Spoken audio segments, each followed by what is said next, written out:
Every red-blooded American male wants to be a gangster.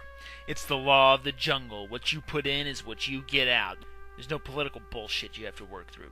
If you're good at it, you get all the money, drugs, women, and power that you want. And if you've got a problem with somebody, well... Bada bing, you blow their brains all over your nice Ivy League suit. The ultimate story of gangland is Mario Puzo's epic masterpiece, The Godfather. It was of course made into what is arguably the greatest movie ever made, and many people contend it's one of those rare films that surpasses the book in quality. As with most of these pretensions, I disagree. I feel that as much as I love the film, the book adds a layer to it that simply couldn't be conveyed on the screen. If you don't know the story, it tells of the Corleone crime family named for a small town in Sicily. It's a real place, I've checked. The reigning patriarch, the titular Godfather, is starting to get old and he's looking for a replacement. As with the king he is, he turns to his sons to find an heir, but none of them seem quite adequate for the job. Sonny, the oldest, is a little too hot-headed and angry to take up the mantle. The second, Fredo, is a wuss, and the third, Michael, is probably the smartest and best candidate, but he doesn't want to be in crime, instead opting to live a legal life. He's the white sheep of the family. His attempts to avoid it are shot when the family becomes threatened from the other mobs and he's irrevocably pulled into the dark, criminal underworld. Of course, there's infinitely more to it than that, but that's the basics of the plot. A lot of it is based on real gangland history, with the Godfather himself being a conglomeration of several Mafia big shots, a singer who's supposed to be Frank Sinatra, who got help from the Mafia, and the book even has an appearance by Al Capone. There's a theme of the new gangsters taking over from the old, the undying ties of family, and how they make the traditional villains heroes in this story, showing their way of life and how it isn't all bad. Before I delve into the book, let's examine the movie. It's a masterpiece, part of New Hollywood, where directors had more control over their films. This allowed for Francis Ford Coppola to make it a period piece of the 40s and 50s. The studio wanted it in modern day to save money. To cast Marlon Brando in the role of Don Corleone, he was famously overpriced and hard to work with, and of course allowed numerous scenes of realistically graphic violence and sex which were controversial at the time. And it all pays off. Almost every performance in this film is perfect, from Al Pacino as Michael. Only don't tell me you're innocent, because it insults my intelligence. To James Caan as Sonny. I never talk business at the table in front of the kids. Hey, shut up, Connie Mancini. Hey, don't you ever tell her to shut up. You got that? To even the Italian actors. Ma io lo so l'inglese. Monday, Tuesday, Thursday, Wednesday, Friday, Sunday, Saturday. Though they're all overshadowed by the legendary Marlon Brando, who gives what may be my favorite performance in cinema. I'm gonna make him an offer he can't refuse.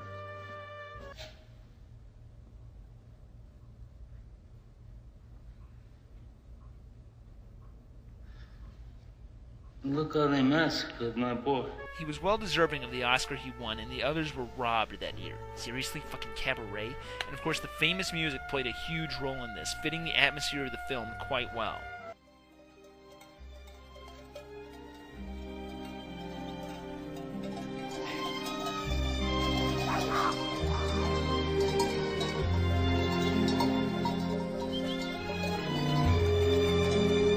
I keep showing you little snippets, but what am I supposed to do? Just let the film speak for itself. Almost every line in this film is awesome, from humorous jokes to lengthy monologues. Even the improvised lines are amazing. Leave the gun. Take the cannoli. Yeah, they came up with that right on the spot. I don't mean to overhype this film, but quite frankly, I have trouble finding errors with it. It might be a little slow paced for more modern viewers, read kids, but the slow pace allows you to take in the subtle nuances of what they're saying. It's not like, say, Once Upon a Time in the West, where it's slow because they don't talk, or move, or do anything. But alas, it still has many criticisms. If you're looking for my advice, you should probably stop the video now and go see it if you haven't already. Also, the film spawned 2 sequels, the first of which some people consider to be even better than the first, though like my feelings in the book, I have to disagree. I like the second, but the first is just so perfect, you can't really make a movie better than it. You can make movies on that level and are different, but better? Nah. And part 2 is just not that great, in my opinion. And we don't discuss part 3. Forget about it. Okay, so part of the reason the film is so great is that it follows the book to the letter, only altering the lines slightly if they didn't translate well. The thing is that the book goes into far much more detail than the film does, giving background information on almost every character, place, and concept in its 450 pages. A common criticism is that it's too descriptive.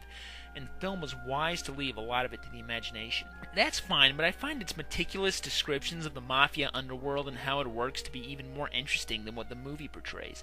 I also like how clear the characters become, how they're fitted into groups that make them easy to identify.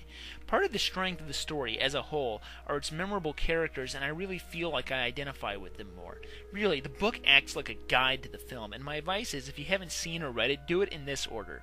Watch the film, I hope you like it. If you do, read the book and see all the stuff you might have missed. Go back and watch the film again and see the little things that the book talked about. That was the way I first experienced it, and I love it more each time I do.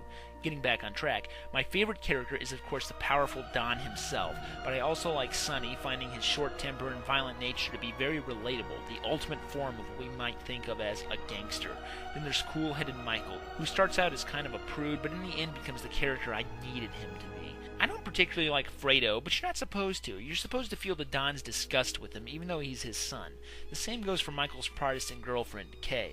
I apologize if I offend any Baptists, but I was raised a Catholic, so bite me. By the way, this novel is one of the few reasons I would even admit that. I'm not very proud of religion in general.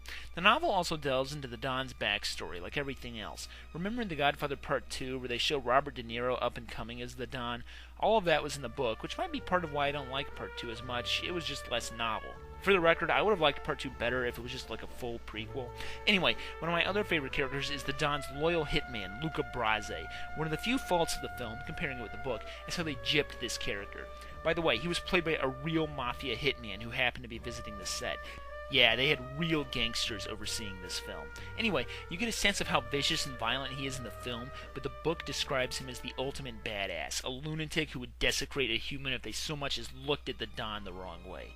There's an anecdote in the novel about how the Don gets shot at one point in his career, and he was too sick to call off Luca Brasi from rampaging against the other gangsters. After 2 weeks, when it was all said and done, at least 6 men were sleeping with the fishes. There's also another story that's hinted at throughout the novel, a story so terrible that even the Don or anyone else who knows it won't tell. When Michael is exiled in Sicily, he meets a woman who was witness to it, and she divulges the secret. What is it? I'm not telling you, go read the book! This brings me to my next point, and that is the book is far more violent and sexual than the movie dared to be. This is one criticism I can understand if I don't disagree with. The film is very careful not to show too much violence outside of what the gangs do to each other, not showing how they hurt seemingly innocent people. The book doesn't hold such qualms. It hits hard and gory, so much that I might put it up with the most violent books I've ever read. And I've read American Psycho. I think one of the best contrasts is this scene here. Remember Bonacera, the man who goes to the Don because assholes raped his daughter? Well, this is the movie's final reference to it. Give this to Clemenza. I want reliable people that aren't going to be carried away. I mean, we're not murderers, in spite of what this undertaker says. In the book, it's shown what happens to these people.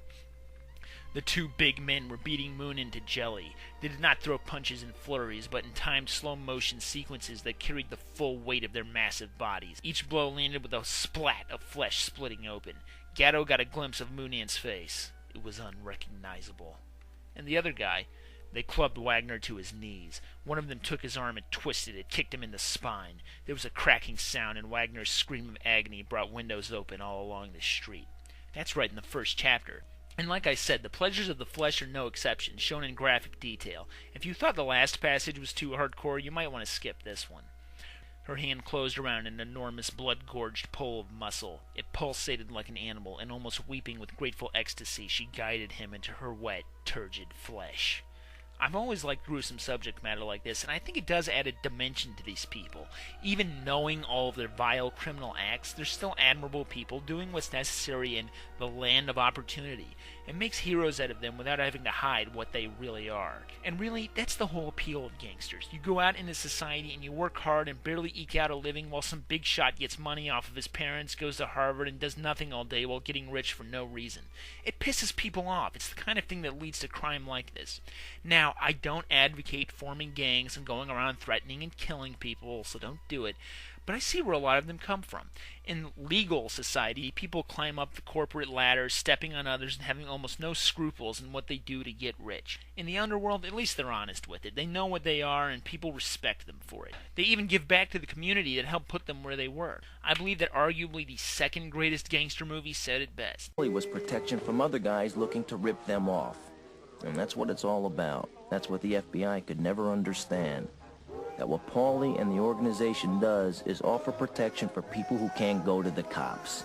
That's it. That's all it is. They're like the police department for wise guys. The last thing I have to say is about the ending. The novel does have the film's iconic ending, but it goes on for one more chapter. It carries an even darker or more heartwarming implication, depending on how you look at it. Godfather isn't just about ruthless killers and rich men in high towers. It's about men trying to survive in a cold, unrelenting world that they can only make their own. It's about the myth of the American dream, the power of money, and how family is forever. Michael Rizzi, will you be baptized? In nomine Patris, et Filii, et Spiritus Sancti. Michael Rizzi, go in peace, and may the Lord be with you. Amen.